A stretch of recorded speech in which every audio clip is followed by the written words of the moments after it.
Hello, hello,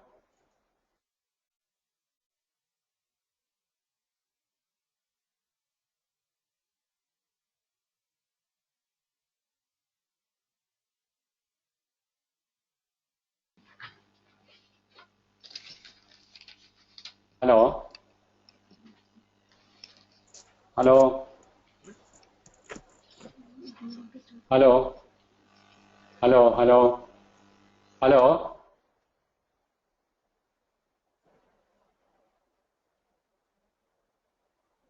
hello. Astha, can you hear me? Yes, Dr. Satish. Astha? Yes, we can hear you, Dr. Satish. Okay, all right. Sorry for the interruption. A very warm welcome, or rather, a very hearty welcome to all from AEEE. And this is our webinar on energy efficiency in hospitals, presented by the Consortium of Accredited Healthcare Organizations, CAHO, and hosted by AEEE. We have with us Dr. Amit Tomar, General Manager, CAHO, who will introduce CAHO and the team today. And with him is also Dr. Sakshi. Welcome, Dr. Tomar and Dr. Sakshi, to this webinar. Our main presenter is AEEE Executive Chairman Dr. Satish Kumar, who joined us from his office. Dr. Satish was heading the USAID ECO3 project, which for the first time developed a benchmarking system for hospitals. Welcome, sir. AEEE has been working on the theme of energy efficiency from the first year of its formation in 2008-2009. AEEE has organized several workshops in partnership with the MNRE, Bureau of Energy Efficiency, among others. In 2014, AEEE convened the hospital administrators, consultants, and relevant government and private sector organizations to develop the star rating system for hospital buildings, which was notified in 2014. This is a sector of great importance for AEEE. We are working towards making energy efficiency as an integral part of environment safety and health best practices in hospitals. I now hand you over to Ms. Asta Kukreti, Communications Manager at AEEE, to give the guidelines for a smooth running of today's webinar.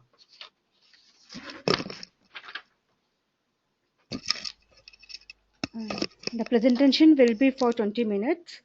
Remaining time will be used for open discussions, during which questions will be addressed.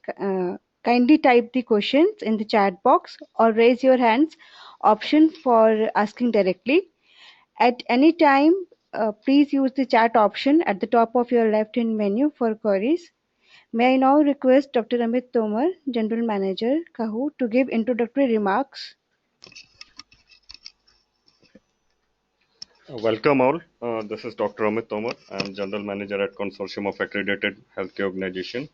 So those who are not aware about CAHO, I'll give a very brief introduction. We are an association of all accredited hospitals and laboratories in India, and we are on board of NABH, representing all the accredited hospitals.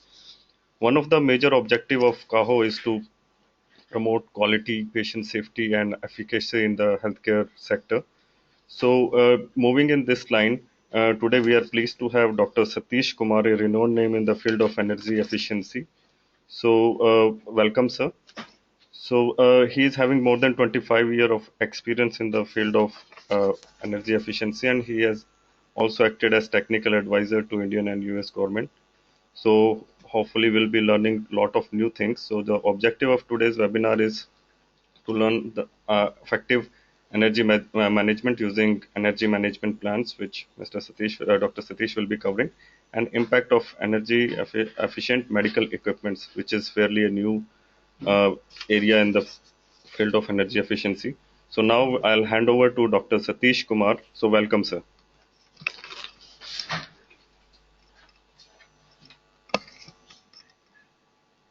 Thank you, Dr. Tomar and Koshi for the introduction. We are very excited to actually host this webinar for CAHO. And what I'll do is I'm going to jump right into the presentation. So hopefully I'll be talking for about half an hour. And half an hour is a pretty short time to cover, I think, all the issues related to energy efficiency in a healthcare segment, which is becoming fairly important in India, both I think because I think health of every people is important, but also from our perspective that while it is a critical care facility, I think it's also an energy intensive facility. And we are also hearing that it's increasingly becoming more and more important for healthcare administrators, the facility managers and operators to ensure that the energy costs are optimized while ensuring that the service levels and the quality of healthcare is kept at the top level. So I think with that kind of a background, I'll just move into the presentation. I hope everybody can see the screen properly. I'm sorry about, hold on. I think I'll just take 2-3 slides to talk about the motivation and what is the reason we are having this discussion. So the first of all, I think as I talked about, healthcare business is evolving very rapidly. I think there are multiple pressures, I think both in terms of providing top quality patient care, but also I think deliver that patient care in a safe, healthy and kind of a healing environment. So in order for providing that kind of environment within hospitals, there's a lot of infrastructure needs and requirements. When you have that kind of systems and buildings in place, then clearly I think it cannot be operated in isolation. So some of the things that are driving the hospital administrators and facility managers to start paying attention is listed here. The ultimate goal is to provide high quality patient care. But apart from that, there are regulatory pressures, there are energy cost and energy security and reliability issues. Talk about carbon emissions, and because hospital segment is a fairly energy intensive segment, so what kind of regulations may be brought on to ensure that hospitals are working and operating in an energy efficient manner. And lastly, I would say that healthcare is also a business nowadays. A lot of like private government sector, they are looking to create differentiation in terms of what kind of facilities they are providing, what kind of doctors are there, what kind of medical equipment is there. So all is becoming extremely important. So that's the reason we are saying green is becoming. And in this age, I think every hospital is looking at. I think these are some high-level numbers that I want to put out.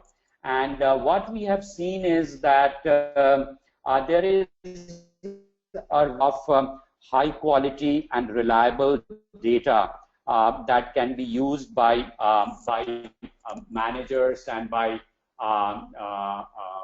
people like who are in this business. So what we did that because we have operated in this space for a fairly long time, we have worked with government organizations, we have worked with equipment manufacturers. Some of our members are also, I think, very active in the healthcare solution space. So what we did that we collected some information in terms of that we think is going to be relevant. So what we are looking at is that there is approximately about 11 lakh beds, hospital beds in the country right now. And if you compare that number with like developed countries, then that's fairly low. So it's about 1 bed per 10,000, per 1,000 population. So it's not even like 5% or 10% of developed country. So while it is a cause for concern at this moment, but it also means that there is a lot of growth that is possible in the healthcare segment. Also, I think we know that both the private sector as well as the public sector are important stakeholders in providing healthcare segment. So we have some numbers in terms of total number of hospital. As far as private sector is concerned, it comes to about 74%. But if you are looking at the total hospital bed, it's only about 40%. Then I think we are looking at some of the energy numbers. And these are some of the metrics or key performance indicators that I'm going to talk about. So I think when you start on an energy management journey, I think these numbers will be fairly important. So what we are looking at is per bed. I think a lot of hospitals use this metric in terms of catching that energy consumption per bed.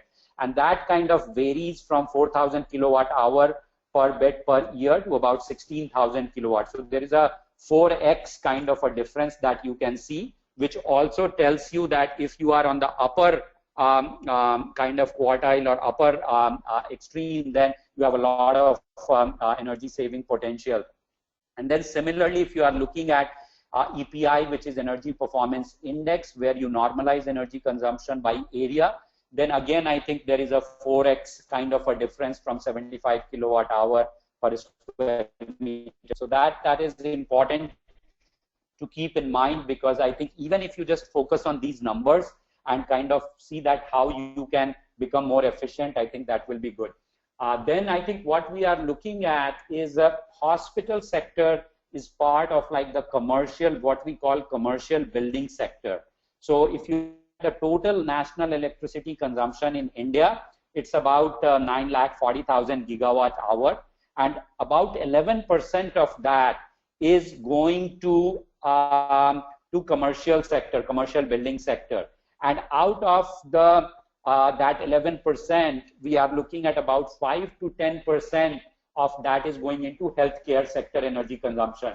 There is a range here, and the range is because we are not entirely sure whether it's 5% or 10%, but we are reasonably confident that hospital constitutes about 5 to 10% of the total commercial building sector, which is fairly significant, because commercial building sector constitutes offices, hospitals, hotels, retail malls, educational or institutional buildings, IT facilities, government facilities. So all of that is coming under the commercial building sector. Now, in terms of, if we look at what is the total built-up area that is there for healthcare sector, so that's about 30 to 50 million square meter. That is our estimate. That some of these green numbers are kind of like the estimates that AEEE has made for this webinar by looking at, I think, various data sets and other things. And again, I think looking at some of the secondary research, the expected rise in number of beds over the next 5 years is about 50,000, which will lead to additional 2 million square meter of area that is going to get added there. So that's kind of like a quick overview of like the sector as far as the hospital sector is concerned, and then what is the implication as far as the energy consumption in that sector is concerned. So if I look at, I think as Dr. talked about that, if you are looking at that, how do you start? How do you start to think about energy management in the hospital? Then what we have tried to do, that we have tried to look at two kinds of hospitals. So one is that there is as you saw, that there is new construction that is going to happen. And that is also a fairly significant area where how do you design hospitals, what kind of consultants you hire, what kind of architectural firms you hire, what kind of specs you set. I think what kind of layouts you want as far as the hospital building is concerned. So that all comes under building design and new construction. What we have a small portion that we are going to touch upon, but the predominant focus for this particular webinar is the first two items, which is the operation and maintenance of existing facilities and or facility management of the facilities, as well as procurement of equipment and services. I think these are the two areas where we see, I think most of the audience is going to be interested in that, according to our discussions with Keho and Dr. Tomar. So I think the presentation has been tailored for that kind of an audience. And I think one of the key overarching things that we need to understand here is that energy efficiency is an important part of healthcare, but clearly I think the primary thing is that it's a critical facility and patient care will continue to occupy center stage whenever we are talking about hospital and its services. So if we take this overarching framework, then how do we really start to get into this? So first thing that we are talking about is this energy efficient facility management in hospital, the first point that we have shown there. So what are some of the overarching goals of hospital facility administrators? So clearly ensuring quality patient care and minimizing health risks while the patients are there is the top concern. Then I think once you have laid that out, then securing reliable energy and utility, I think supplies is again something, because that clearly is an infrastructure issue. If your electricity goes down, you want to have backups. For utilities, it's not just electricity. You are looking at steam. You are looking at how the laundry is going to get done for sterilization, how the hot water and those kind of requirements. So I think there are a lot of utilities that need to be ensured that the supply doesn't get interrupted. After that, we are looking at managing building services. So when we are talking about building energy services, what kind of lighting is there, what kind of HVAC systems are there, and then I think all of these will start to look at that. All of this will consume energy. So guaranteeing performance and cost, I think, how can you ensure that performance is not getting compromised and at the same time you are not wasting kind of your resources? So I think that becomes a concern.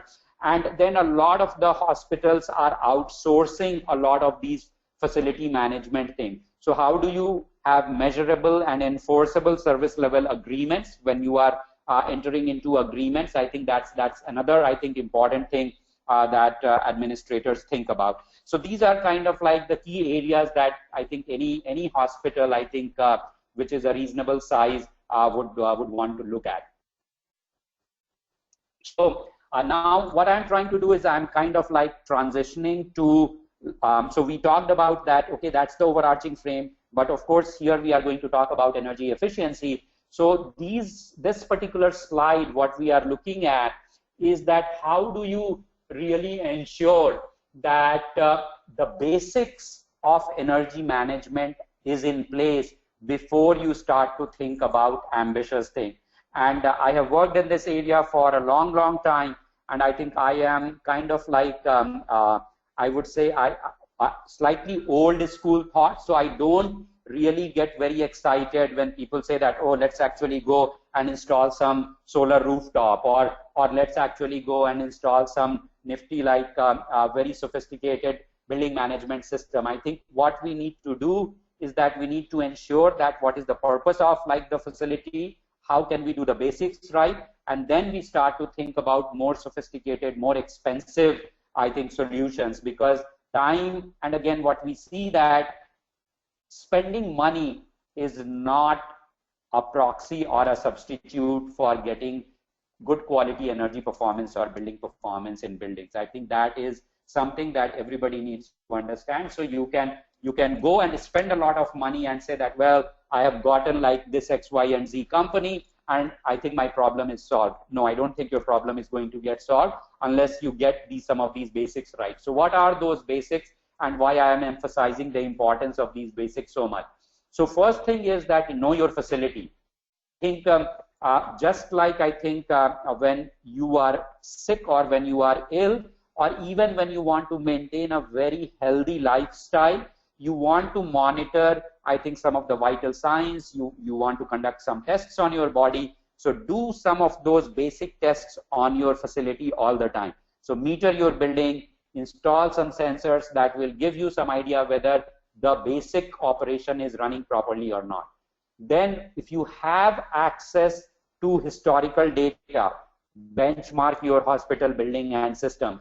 And if you can benchmark it against your peer, then that's even better. But sometimes people struggle. So I think you will see that we will share some of the benchmark numbers, but you can benchmark your building against, I think, some of the other hospitals that KEHO may have or other things. And here I'll make a pitch that I think collecting data for hospital-wise, it's so important, and why KEHO or even all the hospital facilities should actually start investing resources, because that's something that is going to actually help you down the road. Then I think set KPIs for facility staff. So we are talking about EPI. So we are some of the numbers that you saw, that okay, on a per bed basis, Can we set some KPIs? What is the number that we are looking at? Per square meter, can we actually set some KPI? And there should be some basis for setting these KPIs. And then you need to set some targets that you want an improvement of 5% or 10% every year. So that if you can actually have that kind of energy management targets in consultation or in collaboration with the top level hospital management, then that's really good. We have seen that those are the kind of facilities that really do well. On plug power, you can have again some sort of KPI. On HVAC energy consumption, because HVAC is the big guzzler, I think that could be another KPI. So there could be, I think, and as you become more sophisticated, you can develop more detailed KPIs. Then I think once you have done these kind of things, then what do you do in terms of energy audit? So action-oriented energy audit is something that we are looking at in terms of facility level and system level data. How do you get best bang for your buck? Because if you have metered data, you can combine that data with the energy auditors to get a much better sense of like how your facility is doing. So that's why we are saying that start metering the facility first before you commission an energy audit, and it should be done in that order. Then after you have done that, then you identify energy conservation measures and what is the payback on some contract, or whether you want to use capital expenses to fund some of these energy conservation measures. Measure and verify, I think that's very, very important. And AEEE, again, we work a lot in the measurement and verification area. We conduct training programs. We have certified measurement and verification programs, which people or hospital facility managers, they can use to see that some of the implemented projects, are they delivering on the promises that were made initially. So I think that, and then I think once you have done this, then you can think about applying for B-star rating for hospitals or green building rating programs. So there are multiple green building rating programs, but if you do these things in order, you will be able to accomplish, I think, some of these goals. Now, if we look at what are some of the energy consuming areas, so these are like some of the areas that a typical hospital, so air conditioning we talk about, lighting and electrical we talked about, UPS, I think there are critical facilities, especially in operation theaters and other areas. So you want to have backup power so that there is no interruption. There is cogeneration. Why is cogeneration important for hospitals? Because hospitals have a lot of like hot water and steam requirement. And anywhere you have both steam or hot water requirement as well as like cooling requirement, it's an ideal facility to have cogeneration system. And I think you need to make sure that you have natural gas supplies so that you don't invest in something that becomes a white elephant, that you have the system, but you are not able to procure the fuels that will run those cogeneration systems. But it's a very, very, I would say, appropriate kind of a technology for hospital. Then refrigeration, because there are, of course, refrigeration that is needed for running of the hospitals. Medical vacuum systems, steam room sterilization, steam. So I think these are some of the areas where a lot of like these are energy intensive facilities that is there. So how do you really start? So I don't have the time to go into cover all the things in detail, but one thing that I want people to be aware of is this KPI driven energy management. We talked about the importance of KPI and how can you start from this journey. So ISO 50001 is a global energy management standard, and I think that's something that we talk about. So what do? That we say that if you want to create a culture of energy management, then ISO 50001 is actually a great way to do this. And what are some of the steps that you can take? So what we say that you have to collect data, and then your decisions need to be made, and the actions that you need to be taking should be driven by data. So the initial starting point is to put the meters, and I think the metering is very, very easy to do if you are designing a new facility, but it is a little difficult and challenging because I think once you have put the systems in place, and we don't know what kind of feeders is there,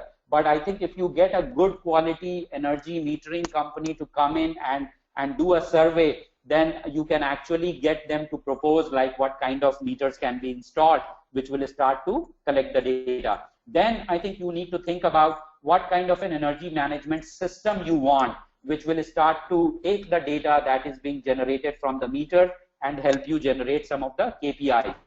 Then I think you use the audits and diagnostics at a fraction of cost, so you can do some of these things and conduct like an energy assessment or advisory or energy audit at that time.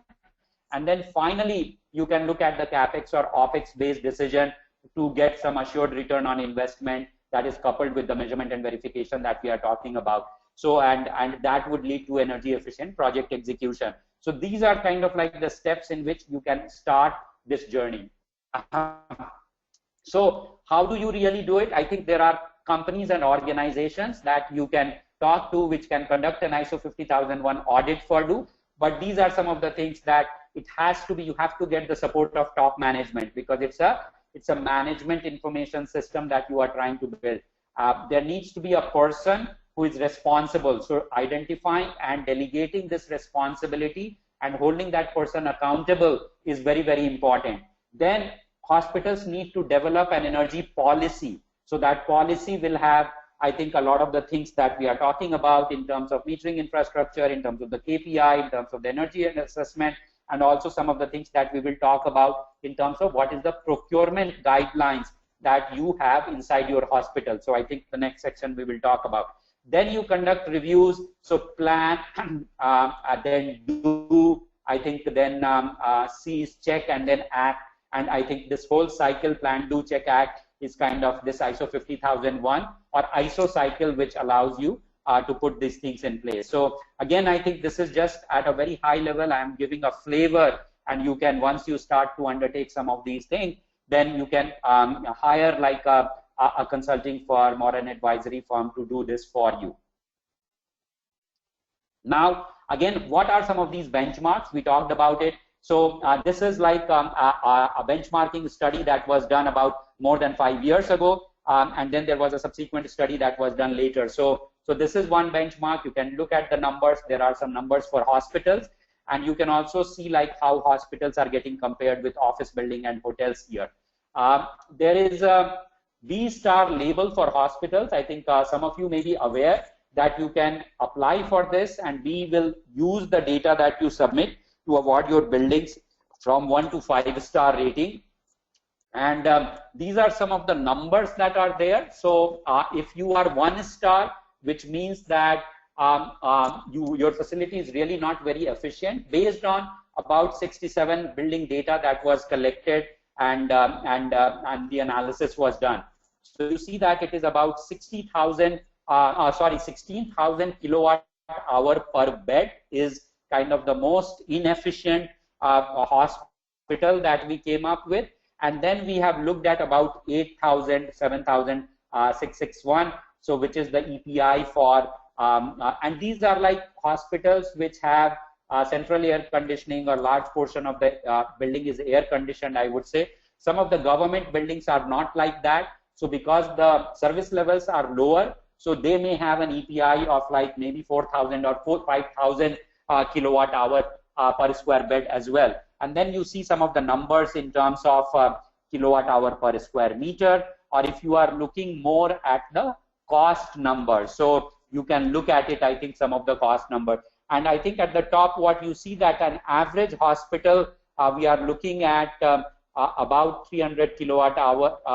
Sorry, I think these numbers are not the right numbers, because I think we have revised, maybe I think in the, actually the yearly numbers is going to be about 225 kilowatt hour per square meter, and the average kilowatt hour is about 11,000. I'm sorry about that. Those are kind of like on the higher side.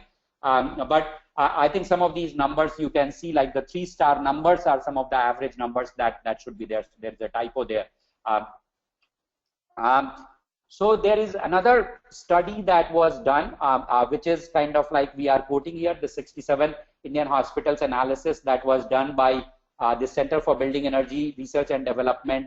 So it's a collaboration between US and India, and CEP universities from India's side and Lawrence Berkeley National Lab from the US is kind of like the leading lab from the US side. So so what this chart is essentially indicating is this light blue area that you are looking at this is the big area. So HVAC, lighting, and plug loads, which comes to about 74%, is the major end-use energy consumption.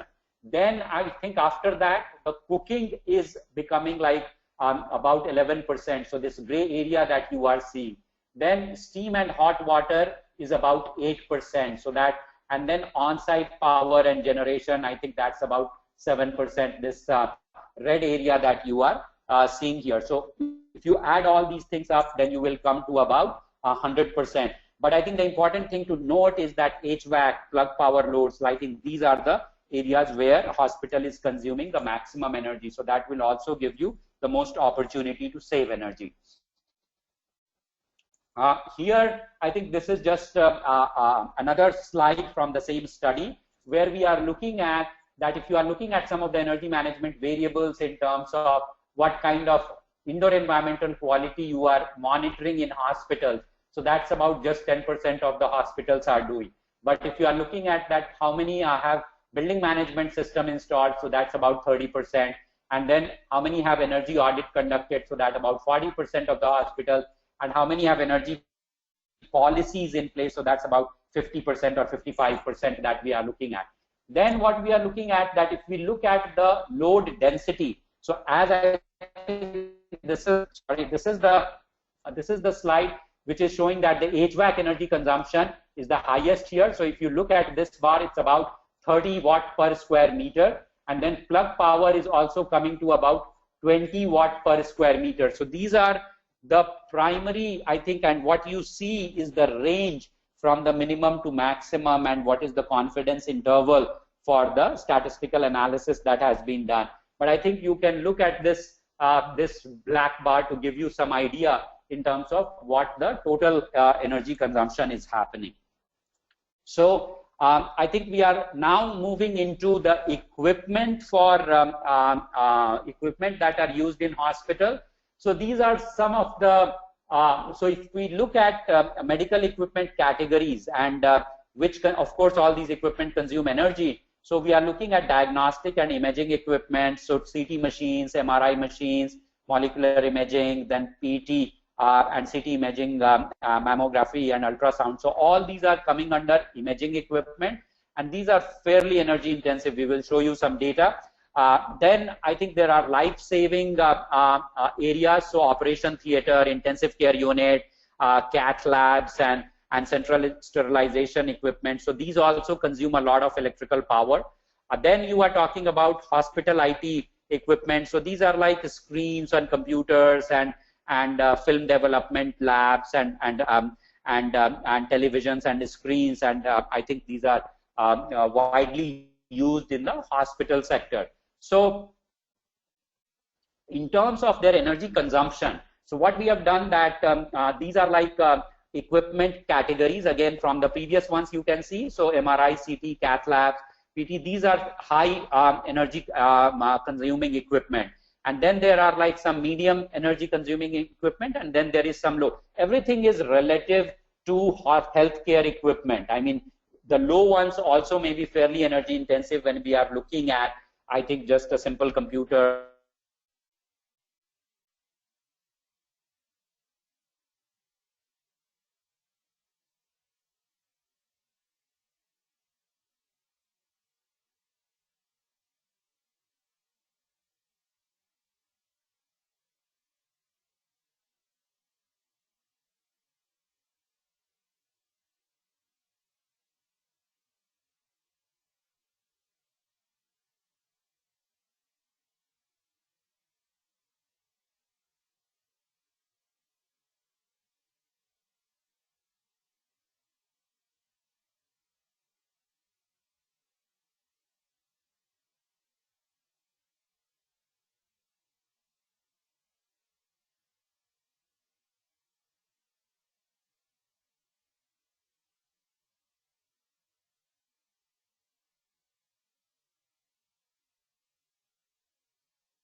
I think many of you will not be able to, are not hearing Dr. Satish. There is some technical issue at our end, so please bear with us for a while. We are resolving the issue, so hopefully within few minutes the issue will be resolved and the webinar will be again be started. Thank you. Hello, hello, hello. Yes, sir, we can hear you now. Hello. Okay. I'm sorry about that. I'm sorry about the interruption. So I was on this slide when I got the audio got interrupted. No, sir. I think if you go back, yes, we were here. So if you start from here, that will be great. Thank you. Okay. So I think what I was talking about is that these are the different categories of medical equipment, and we have put, I think, this high, medium, low category in terms of their energy consumption. And those are all relative to medical equipment that we are talking about. So I think this is something that I would really like to emphasize because as you have seen, plug power in hospital is a fairly energy intensive exercise, which is not surprising because a lot of these equipment are fairly energy intensive. And if we come to the next one, so this one's just showing you an example of the MRI machines. And I think the important thing to look at here is this number. So you can imagine that, okay, when MRI machine is working, so it's scanning. That's the time when it is really functioning. So it's consuming about 22.3 kilowatt each machine consumes while it is scanning. So that's fine, but the real eye-opener is that even when you turn the machine off from the machine, you are not unplugging the machine, then also it is consuming about 10 kilowatt. And this is very similar to what used to happen in PC, like in computer and in printers and other things. And sometimes it's just a matter of like what is the power supply that is inside the machine and how quickly the machine can come back on and that kind of a thing. But this kind of a thing so we did some back of the envelope calculation that if 9.3 kilowatt, it's 9.3 kilowatt. So I think it's a European number. And if you just take that 24 into 7 into 365, it's about 8 lakh of rupees that is getting wasted because it's not completely turned off. I think so you can just imagine the impact of that if a facility has like 2 or 3 MRIs or like CT machines and that kind of a thing. So very, very important, I think that, and it's something that I feel the technology exists actually to maybe, I think if it is 9.3 kilowatt, it can probably be bring down to less than a kilowatt also. That's my gut feel because we have worked in the equipment area. And this is not going to happen unless customers start to ask questions to, I think, the equipment manufacturer. So I think if you want to take one message away from this webinar, you need to really start asking questions that give me the breakup numbers of how much your equipment is going to use when it is in operation, when it is in standby mode, and when you are saying that it's in off mode. So I think that's very, very important. Similarly, I think if we look at, this is like a CT scanner. And again, I think what we are looking at is low power here. Sorry about the poor graphic here a little bit. And then it is like in idle mode and then in scan mode. So what I think important thing is that while the equipment is scanning, the total energy consumption that we are looking at is just barely, I would say 10 to 15% of the total energy that is getting consumed. So why is it happening? Are there possibilities to save? And I think what I can tell from like my experience in the field that there are possibilities to save, and Europe and US are already having like a lot of appliance standard kind of a thing where they are in discussions with some of these equipment manufacturers to question them that is there possibility to reduce energy consumption. And I think this information will exist with the manufacturers. It's just a matter of asking the question.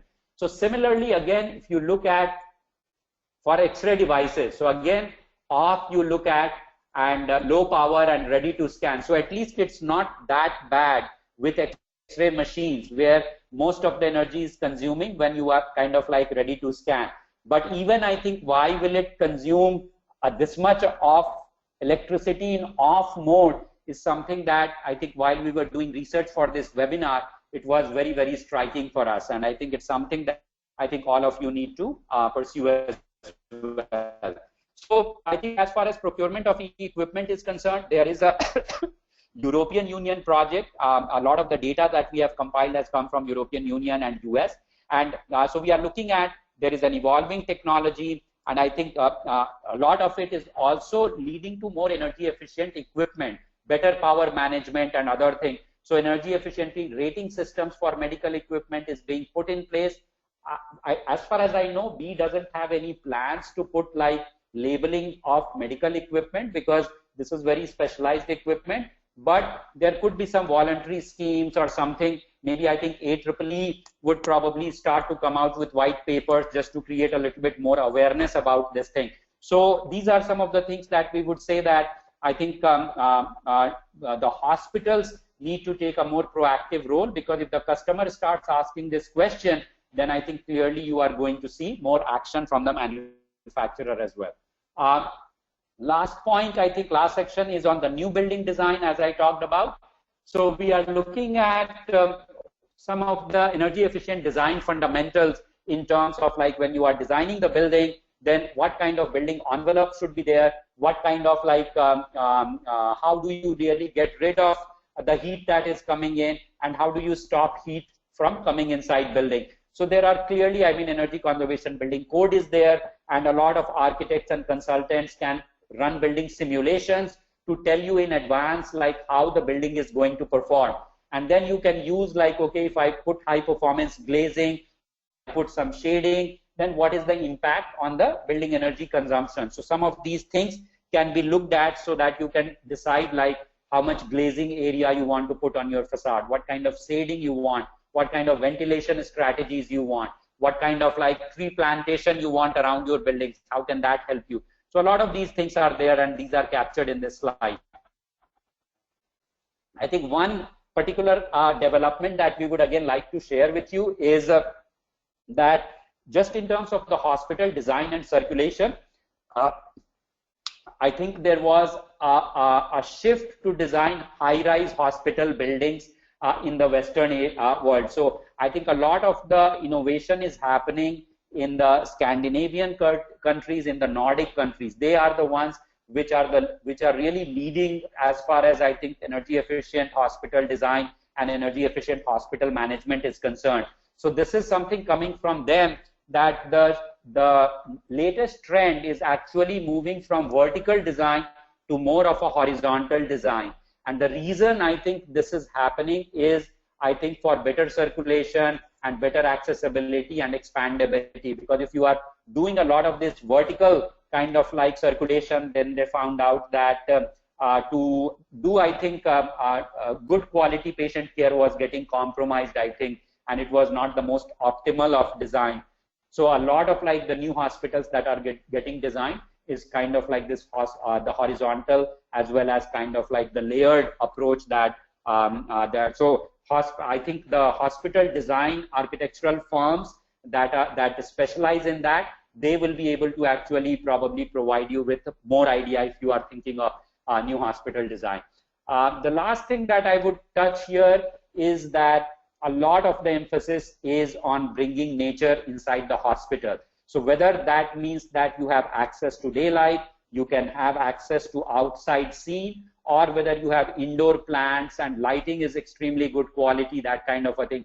So there have been research where it has been correlated that if patients actually are in touch with more outdoor environment, and if they are part of like, if they can see nature, then I think there is therapeutic value, and the patients actually recover faster in those kind of. So I think that is clearly, I think, something that a lot of the hospital designers emphasize, and I think hospital administrators need to know as well. So I think from an energy efficiency perspective,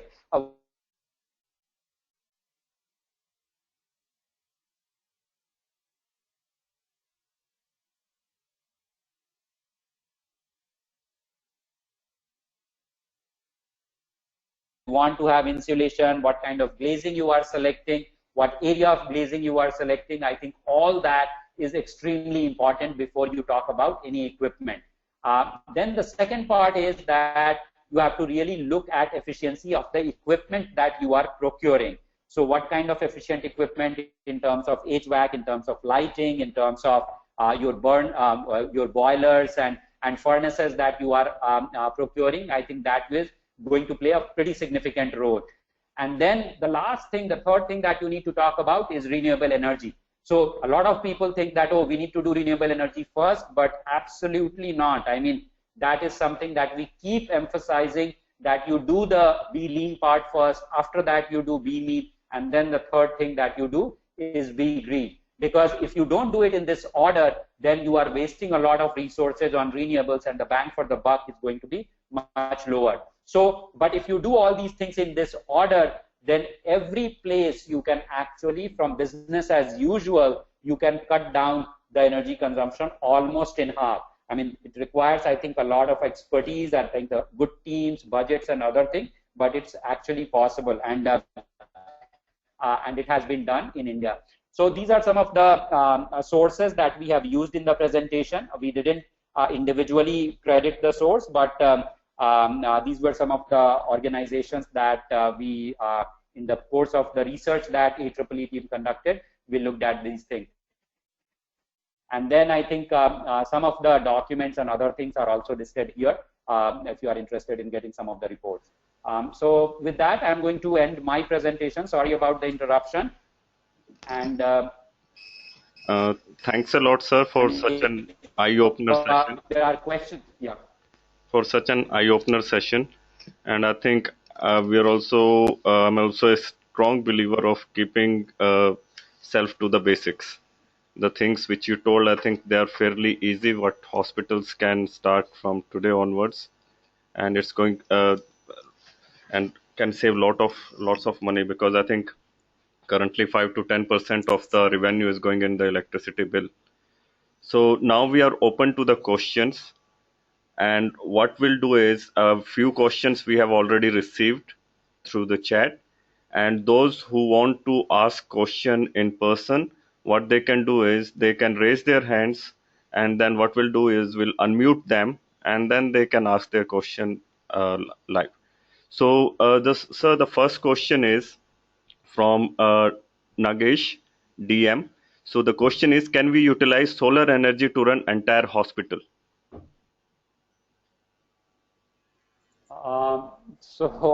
I think you probably have seen a little bit of a bias in my opinion. So I don't think that's a practical idea, if you ask me. What happens that, okay, I think let me qualify that answer. You can use solar energy or renewable energy to power your hospital, but the amount, if you think that you can generate all that electricity from solar power on site, that's not possible, because what happens that the amount of on-site power generation that you can generate is going to be minuscule in comparison to your average like hospital energy requirement. And I think you can look at, because that what typically it means that the, say if you are trying to actually generate 1 kilowatt, I don't know what the number is, but I think you can see like what is the efficiency of solar power generation, and what you will immediately find that you need like probably several square kilometers of area to power several square not kilometer, I think I would say that even if it is like say 100 meter by 100 meter of solar power to generate about say 1 megawatt of power, so that's a fairly big land requirement that you will be needing to generate solar power. It's not, solar power is a low intensity power generator. That's something that people need to keep in mind, and you need a lot of land to generate, I think, electricity. So but if there is a solar farm, and if you are interested in saying that, well, I want to get only renewable energy power to power my hospital, there are ways these days where you can say that I'm completely renewable energy powered. So you need to talk to your power supplier in terms of distribution company to see if that possibility is there or not. But on-site generation is not going to be a practical solution to power your hospital building. Oh. That's what I was saying, that, and even if you are thinking about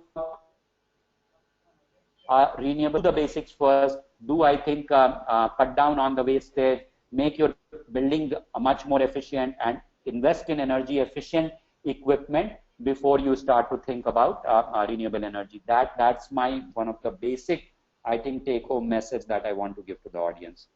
Okay, thank you, sir. Now the next question is from Rama Rajshekharan. Ma'am, we have unmuted you, so you can raise your question.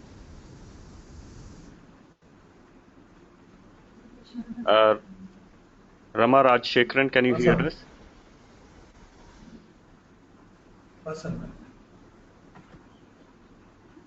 I think she is not available. So the next question will take from Sandeep Dahiya. So the question is, does BEE considers weather normalization in kilowatt hours per meter square per annum? Yes, so the CBERD study that I shared the data. There were two sets of data. The ECO3 study that we have done, that didn't take into account weather normalization. But the second study that we talked about, which is based on which I think we launched the 5-star, that does take into account weather. So I think what it does, that then the data, it looks at and the statistical method behind calculating which percentile you belong to will take that into account. So that does take into consideration. Okay, sir. Thank you. Many of our audience want the reference slide to be put on again. Can you please do that, sir? Okay. Okay, sure.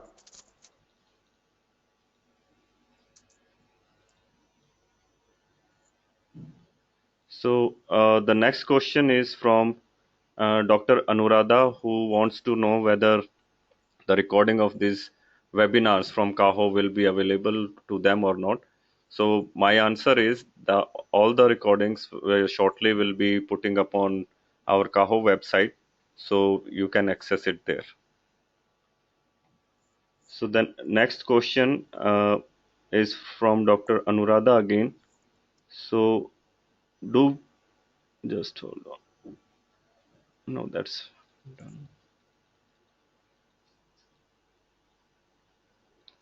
Okay, so the next question is from Monica Sonu, who wants to know that what's usually the fixed cost ratio of power consumption by hospital to its total cost?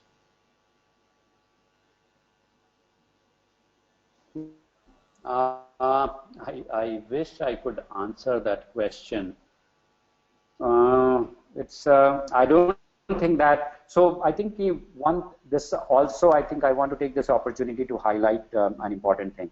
The data that you have seen in the presentation, we have taken pains to collect this data, and we have been able to show this data with a degree or pinch of salt, because you can see that some of the certainty that we need for this data is not there. There are white margins and those kind of things.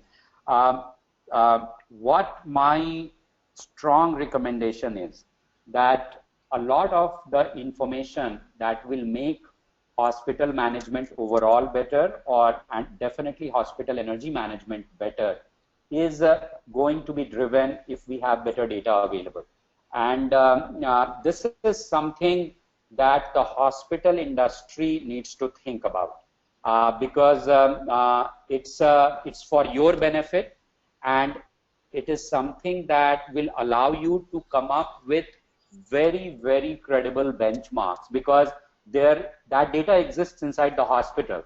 And I think AEEE or some other organizations, I think we can play a fairly active role in conducting the survey, or in terms of ensuring that how the sample is getting determined and other things. But resources for conducting this kind of a survey, which will benefit ultimately the hospital sector itself, I think this needs to be generated by the hospital, because this is not a very inexpensive exercise. It's not that something that can be done in like 5 lakh or something, and it needs to be repeated like every year or 2 years.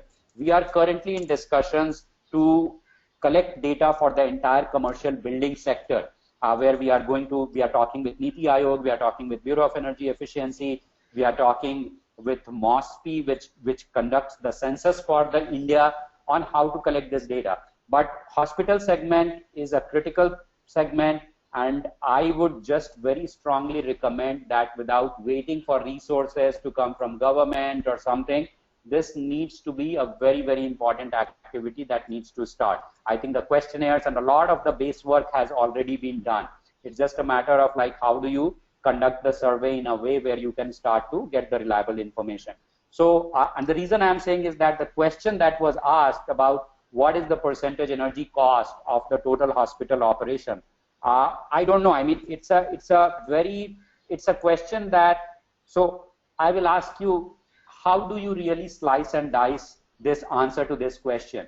When you are talking about a hospital, hospitals, what kind of cost that they incur? So they incur cost in terms of the buildings that they build, they incur cost in terms of the medical equipment that they procure, they incur cost in terms of the medical supplies that they have, they incur cost in terms of the salary of the doctors that they are paying out to. So how do you put this energy cost in the overall scheme of things? If you start to say that, well, it's basically everything that a hospital is spending. So I don't know what is the number to that answer is, because we have not, collecting that kind of information requires, I think, a very, very, I think, detailed kind of a survey. And I don't even have an idea on how to make a guess estimate on that, whether it's 2% or whether it's 1.5% or whether it's 5% of, I think, the total cost that we are really looking at. So, but if we start to have a systematic survey or other thing, then we can actually start to collect some of this data, which will be very, very helpful for the hospital community. Okay, thank you, sir. So the next question is from Aushik Chatterjee. So we are unmuting you. Aushik, can you please ask your question? Yes. Hi, sir. Hello, can you hear me? Yes, we can hear you. Yeah, we can hear you. Go ahead. Yeah, sir, I just wanted to know that is carbon credit, this thing is applicable in the Indian context, and if it is applicable, then how to buy carbon credit for an organization? Say, let's say for a hospital, if I'm saving some energy, then how to apply for that carbon credit? So see these kind of questions, you have a bad consultant. I mean, I am so blunt to use that language, but if he is telling you that think about carbon credit and other things, that fire that consultant. Okay, that's my advice to you. Okay, because carbon credit used to happen under Kyoto Protocol, which expired. That's not in existence for almost 5 years. Okay, focus on the basics. I have given you pointers, and you can just go about that. Okay, let me meter, let me see how much energy. Carbon credit, even at the time the carbon credit was available, the amount of money that you will save from energy savings, carbon credit will be probably maybe 10%, 15%. Look at, I think, where the big savings are. And the big savings are in energy. Big savings are how you are actually going to do energy saving. Look at how you are procuring your equipment. Look at, I think, how you are running your HVAC equipment. Look at how you are consuming hot water and steam, and try to get a handle on the quantum of consumption that is happening by installing meters, by asking your facility people to start reporting on that. That is what I think will pay you in spades, not chasing, I think, some of these things like carbon credits and other things, which I think for a fact you can't claim carbon credits right now. There is no regime that actually will allow you to do that. I think there are some talks that it may happen in future where there could be a carbon market, but right now there is no way that there is a way to trade carbon credits, I think, even if you are able to show that. So that's a very kind of a blunt answer that I am giving. But again, I think I would say that focus on the basics. I mean, there are lots of fruits that you can pluck, or the fruits are right there lying on the ground, but a lot of people are not able to see. So I think that's again, I think I cannot overemphasize the importance of those things. Okay, sir. In the line of your answer, there's one next question is being raised by Dr. Ankur Kathuria, who wants to know, just like, will putting the electricity meters at every floor department and separate meter for radiology, OT, lab, is it going to track the consumption? Will it be helpful? Yeah, so that I think that if you ask me, I think that's the first thing that hospitals need to do. That you need to, so I'm not even saying that, okay, I think how do you create a metering plan in your facility? I think if you have to do one thing, so people will say, oh, I want to do an energy audit. And I'll say, no, don't do an energy audit. Because energy audit, what will that energy auditor do? Energy auditor will come into your facility and he will say, give me data. And you will say that, aren't you supposed to actually collect data? And he will say that I can only collect data for the meters that are already installed, and maybe I have some diagnostic equipment, I can put some clamp-on meters and other things, which will give me a snapshot. It is not going to give me a historical data of how the equipment has been performing. So even if that auditor is there for a week or 2-3 days, what he is doing that, so it's basically, I think, a doctor, you go to a doctor, you visit a doctor, and you say that I'm not feeling well. And doctor will say, okay, let me check your pulse, let me check your heartbeat, let me check your, I think, I want to hear, I think, what is going on in your abdomen and all those kind of things. But what you are doing at that point of time is you are basically in a reactive mode and you are trying to see what is wrong at that stage to the patient. Same thing happens when you get an auditor. Auditor will do, I think, what a snapshot of the building.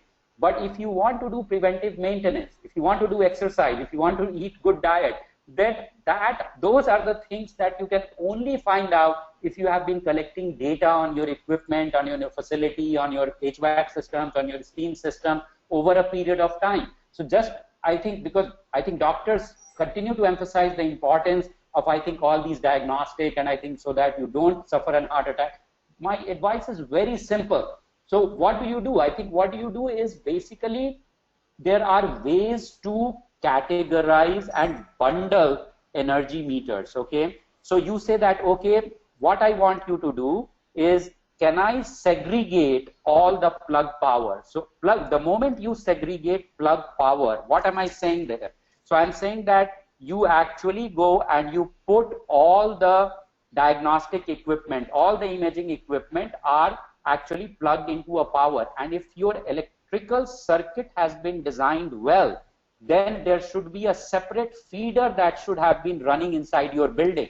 But if someone has done a very lousy job of like doing this electrical design of your hospital, then that electrical feeder will be mixed with your HVAC feeder or will be mixed with your lighting feeder.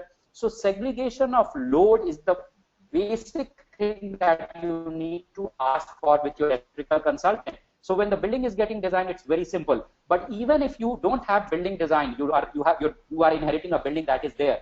Ask like an good electrical consultant to come in, share the electrical drawings with that person and say that I want to install meters which will allow me to segregate the load. So it will allow me to monitor, I think, all the HVAC loads separately, to lighting loads separately, to plug loads separately, and if I can do it on a floor-wise, or you don't have to do even floor-wise. If you can start to just segregate the load and monitor that, meter that is a huge step. Most of the hospitals, I can guarantee that I will not be able to get segregated load information. But if you have, and then you can say that, okay, I have some very energy intensive facilities like MRI equipment, like X-ray equipment. So there you say that I want a meter because these are the, if you are not able to get the data from the manufacturer, you say that I need to know, I think that what is the energy consuming of this facility. So get like a consultant, they will be able to provide you, I think, with an advice on that. And then if suppose you have 2 or 3 MRIs, what will happen that you could start comparing the MRI load for the 2-3 MRIs equipment that you have, and then all of a sudden maybe that number is available in the MRI software on the screen. It's just a matter of enabling it. Go and talk to, I think, some of the equipment providers that while we can monitor all the diagnostic thing, is it possible that I'm interested in getting the energy equipment? Because that information, I can bet my life on it, is available if they want that thing to be made available. But if you are not asking, maybe that feature is not going to be enabled or something like that. So what I'm saying that this webinar is just like opening your eyes, become aware, start asking the right question, and start doing the basics, and you will see that that can make a big difference. Okay, thank you, sir.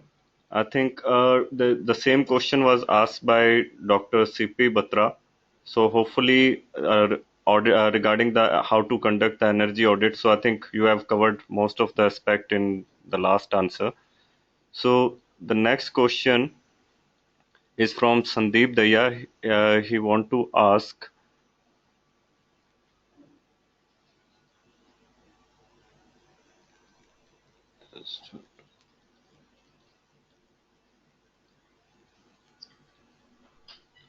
does BE insist on hospitals to implement ECMS that have say a 3-year payback? So I think one thing that I did not cover, I briefly covered about that regulations are also driving, I think, some of the energy management drives in buildings like hospitals. I don't think there is any regulation right now which is forcing hospitals to conduct, say, energy audit or to implement energy conservation measures. Everything is currently voluntary, but I know that there is a program called PACT, which is Perform, Achieve, and Trade. There are discussions that are happening right now where they are looking at that some of the energy intensive buildings can be brought under the purview of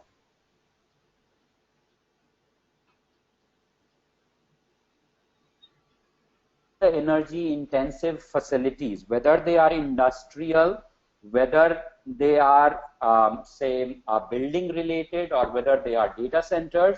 They are saying that there is an act, Energy Conservation Act, under which Bureau of Energy Efficiency can make some of the more larger hospitals a designated consumer. What does that mean? So what that would mean is that they will say that by law you have to report your energy consumption on an annual basis, and they will say that you have to tell us like what is your total contract demand, what is the total connected load, how much energy you are consuming in terms of on an annual basis, what kind of fuels you are using. So are you using electricity, are you using diesel, are you using natural gas, or are you using say like furnace oil, I think. So they can ask you to disclose that, and every entity that is going to be a designated consumer will have no choice at that time. They will have to do. Okay, thank you. Tell you that hospitals are the prime candidate for this being considered a designated consumer together with data centers, because hospitals are energy intensive facilities. So I think it is not something that is there right now, but it can happen. And I think once that happens, I don't know, there may be at that point of time, there could be targets that could be given that you have to reduce your energy consumption by 5% in the next 3 years or something like that. So if something like that happens, then yes, I think what Sandeep is asking, that energy conservation measures will have to be implemented at that point of time, because how much energy you are consuming now and how much energy you will consume 3 years later, you will need to show that you are actually saving 5% or X%, whatever I think he decides to set on. So that in that case, I think it will become mandatory to reduce your energy consumption. Okay, thank you. So the next question is from Prem Chawla. So Mr. Prem, we are unmuting you. So can you can raise your question now, Mr. Prem?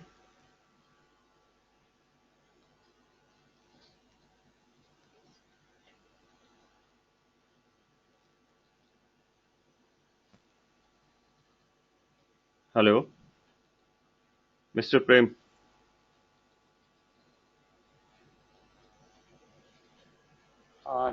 I think Dr. Tomar, I think we'll need to wrap this up in another 5 to 10 minutes. Yeah. So I don't know how many Sure. more So I think questions we are got there, a but I'll need big line of questions. So what we'll do is, for those for whom we will not be able to answer today, we'll send them the answers by mail. And those who want to send their question later, they can send it to me at my email address. That's a.tomer@hotmail.com. So just like the next, I think this is going to be our last question for today. So Hello. yes, hello. Hi, this is Dr. Prem Chawla. Yes, Dr. Prem. Please ask your question. In India, majority hospitals are small hospitals, and covering the 3-tier and 2-tier cities. Yes. And there right now, existing hospital cannot change their building design and cannot change their current existing medical equipment. Yes, sir. So, what are the basic things required for these hospitals to take initiative in these energy efficient initiatives? So I think it's a very valid question, and I think it's a very important question also. That I think a lot of the things that we are talking about could be relevant. I think if it's a new design, new hospitals, what do you do the things? I think for large number of hospitals which are in a building, I would say that there are 3-4 things that you can try to do. Most likely what will also happen that they may not be centrally air conditioned. So because HVAC energy use is a big use. So what I would suggest that if there are some, so again I think the starting point for all this is my first thing that I said, that know your facility. If you know your facility and if you know where most of the energy consumption is going right now. So if it is, say, like in the split air conditioners that is there, and if you anticipate that you are continuing to buy air conditioners, so I would say that buy more efficient air conditioners if it's a split air conditioners, and if you can afford it, try to buy 5-star or at least 3-star and above. Don't buy 1-star or 2-star, because that will pay you back over a period of 3 to 5 years if you do that. So I think some things again on procurement, that if there is a requirement, if you have lighting that is there, and if there is a lighting is a significant load. So in lighting, a lot of the things that has happened, I think LED prices have come down significantly. So think about the possibility of replacing, say if you have compact fluorescent lamps, CFLs were yesterday's technology, okay? And one of the things that a lot of people think that, they will say that, well, we are replacing tube lights by CFLs. And I'll say, are you crazy? Never replace your tube lights with CFLs, because CFLs are less efficient than tube lights. CFLs are more efficient than your incandescent lamps, the GLS lamp. And if you, so think about that, can you install T5 lamps, which are this T5 tube lights, which are these 2-feet tube lights, not the long ones. They are the ones which has higher luminous efficacy. Think about whether you can replace some of these lamps with LED lamps, because that will give you a huge savings. And and try to do it in a way where you are using lighting for maximum period of time. So use your common sense that if you are going to invest, see, I think where there are lights that are on for 24 hours or 16-17 hours. Those should be the prime targets, I think, that you need to do. if there is a requirement for hot water or steam, okay, so then you can say that, okay, I think how efficiently you are delivering me hot water or steam, what is the metric that I need to use. I think this is something where an energy auditor or somebody can actually help you. So that's another area that you can use. Some of the things that you are looking at, and if you can do it, is suppose if you have an MRI equipment or if you have a CT equipment. I don't know if it's possible, but if your equipment is not running during the daytime, unplug the equipment in the night, okay? And that can actually save you. So basically, not from the machine, but from the power point directly. Because as you have seen that these consume 9-10 kilowatt even if they are left plugged in. So talk to your equipment manufacturer, say that if this is consuming 10 kilowatt, even I think when in the night, then can I actually unplug it and I will plug it in like an hour before I'm going to use it. I'm not saying that I think these are expensive equipment. I think just talk to the equipment manufacturer and think that if there is no harm done by those kind of actions, then take those actions, I think. But unless I think you ask the right questions, you are not going to get the right answer. So I think those are some of the things that I will just advise, I think, in terms of common sense measures that you can take. Okay, thanks a lot, sir. And with this one, we'll conclude our session for today. Hopefully, this might have been a eye-opener session for all. So, in case if you do have more questions, so you can send your questions to the email address what will be typing in shortly. So, thanks a lot, and thanks a lot, sir, for sharing this information. Okay, all right. Okay, thank you very much for everyone who attended, and I hope this session was useful. Okay, bye-bye. Okay, thank you.